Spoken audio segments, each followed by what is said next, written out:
বিদেশ থেকে কোনো ছেলে যদি কোনো মেয়েকে ব্ল্যাকমেল করে, কোনো মেয়ের আজেবাজে পিকচার বা ভিডিও বা স্ক্রিন রেকর্ড সোশ্যাল মিডিয়ায় পোস্ট করে, এবং ওই মেয়ে যদি ব্ল্যাকমেলের শিকার হয় অথবা মেয়ের জীবনের যদি হুমকি হয়ে থাকে, তাহলে থানায় জিডি করে, জিডির কপি নিয়ে এই যে যে ফর্মটা দিয়েছি, এই ফর্ম ফিল আপ করে পররাষ্ট্র মন্ত্রণালয়ে জমা দিবেন।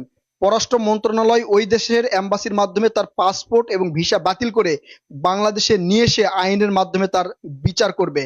আমি এই আইনটা প্রকাশ করতে চেয়েছিলাম না, কারণ আমি প্রবাসীদের রেসপেক্ট করি, তাদেরকে ভালোবাসি, তারা রেমিটেন্স যোদ্ধা।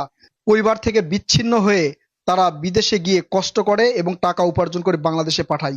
কিন্তু আমার কাছে অনেক রিপোর্ট আসার কারণে এই আইনটা প্রকাশ করতে বাধ্য হলাম। আমি প্রবাসীদের কাছে ক্ষমা চেয়ে নিচ্ছি।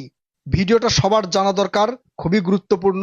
তাই যতজনের কাছে পারেন ভিডিওটি শেয়ার করবেন, লাইক করবেন, কমেন্ট করবেন, কপি লিঙ্ক করবেন, ডুয়েট করবেন। কারণ আমার ভিডিওতে কোনো মিউজিক ব্যবহার করি না যে লাইক কমেন্ট করলে আপনাদের পাপ